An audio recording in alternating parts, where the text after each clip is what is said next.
Salve pessoal, beleza? Tudo bem com vocês? Espero que sim. Quero chamar a sua atenção para essa questão da Amazônia, né?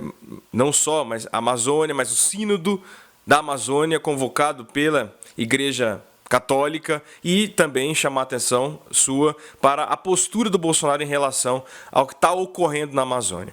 Porque, na verdade, é o seguinte, o problema do desmatamento, das queimadas, não é de agora. Ele vem de há muito tempo, sempre aconteceu. E, infelizmente, tende a se repetir nos próximos anos, nos próximos governos. A única diferença é que, pela primeira vez na história do Brasil, um presidente se coloca a favor desse tipo de prática. É um presidente ativista dos ruralistas, né, do agronegócio, dos garimpeiros. Né? Lógico que tem uma parcela do agronegócio que é positiva, muito boa, bem-vinda, sustenta a nossa economia. Né? Não estou generalizando, mas eu estou dizendo daquela prática mais vil de exploração da floresta amazônica que desconsidera totalmente as suas populações indígenas, as populações locais, ou mesmo algum mínimo de defesa do meio ambiente, da sustentabilidade, coisa do tipo. Então, eu estou falando daquela exploração vil daquela região, que em tese é protegida, ou deveria ser protegida. Né? E o Bolsonaro está comprando uma treta que nos envergonha perante o mundo. Ele, se não bastasse todos os inimigos que já tem, agora elencou a Igreja Católica como sua inimiga.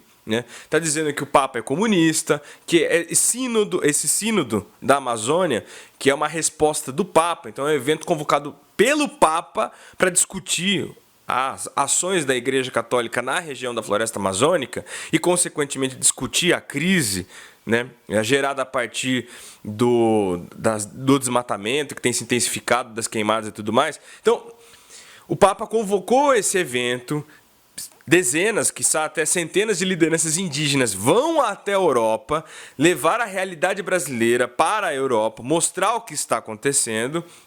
E o presidente, além de se colocar, sabe, de uma maneira parcimoniosa, tentando apaziguar os ânimos, tranquilizar a comunidade internacional, faz um discurso agressivo, sabe? Ele subiu ontem, parece, numa cadeira em frente ao Palácio do Planalto e disse: olha, o interesse não é o índio, nem nada, é o minério. Quer dizer, ele faz um discurso, ele tenta, né, incorporar um nacionalismo e tal, como se dissesse, nossa, a comunidade internacional está de olho no nosso minério. Mentiroso, mentiroso. Quem está de olho no minério é ele.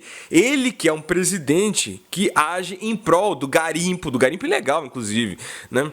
Da exploração da floresta amazônica, daquela forma como ele entende, enquanto o mundo prefere a floresta de pé, porque o mundo sabe que a floresta de pé, inclusive, dá mais dinheiro do que ela derrubada. Né? Então, inclusive, essa é uma reivindicação da própria Igreja Católica, né, que em seus documentos tem se colocado a favor da manutenção da floresta e da não exploração do seu subsolo. Mas o Bolsonaro é de uma outra perspectiva. Né? O Bolsonaro fecha tanto assim com os ruralistas, não é à toa. O Bolsonaro depende da base ruralista no Congresso Nacional.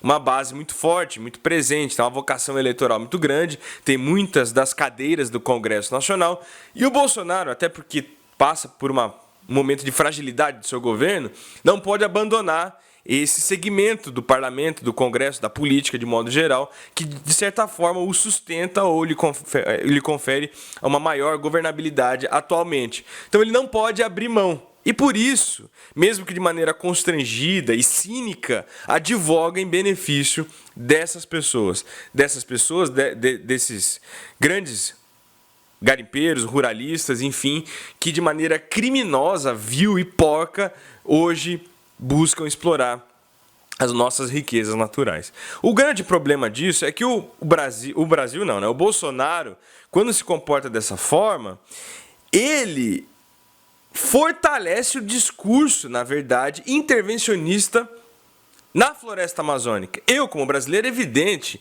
que prefiro e defendo que o Brasil cuide da floresta amazônica, até porque trata-se do nosso território, trata-se de uma questão de soberania. Só que eu entendo que potências estrangeiras e internacionais tenham seus interesses na floresta amazônica. Claro, né?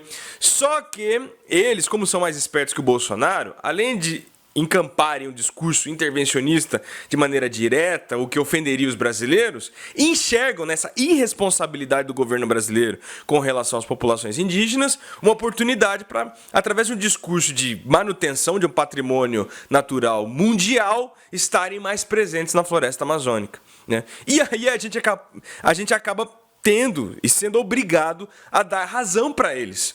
O que é triste, né? A gente é obrigado a dar razão a uma coisa que, de repente, se fosse feita de outra forma, seria bem melhor para o Brasil, né? Quando a França, quando o Canadá, quando a Finlândia dizem, olha, o Brasil não sabe cuidar da floresta amazônica. Infelizmente, diante desse governo que nós temos, eu sou obrigado a dar razão. Infelizmente, né? Então, não que essas potências tenham só interesses escusos ou ruins ou que de alguma forma nos prejudiquem, não necessariamente, mas é fato que isso nos envergonha, sabe? Você saber que o seu país não tem condições de cuidar do seu próprio território. Isso é perigoso, isso pode desmanchar até a nossa noção de nação, de país, de governo, sabe? É triste saber que nós estamos nessa situação, né? E isso abre campo, lógico, com certeza, para o discurso intervencionista, né? Lamentável. Fora também o mico em relação em relação a direitos humanos, no que tange o desenvolvimento. A gente tem um presidente que sobe num banquinho em frente ao Palácio do Planalto para falar esse tipo de coisa, que o interesse nosso é na porra do minério. Quer dizer, o linguajar do presidente já denuncia o despreparo dele, a incapacidade dele de tratar o assunto com a qualidade que isso merece, né? Por conta desse comportamento do Bolsonaro, a gente vai virar um pária diplomático internacional, sabe? Um país isolado, um país bem aquém, né? Bem para trás do debate a respeito da defesa do meio ambiente que hoje rola no mundo todo.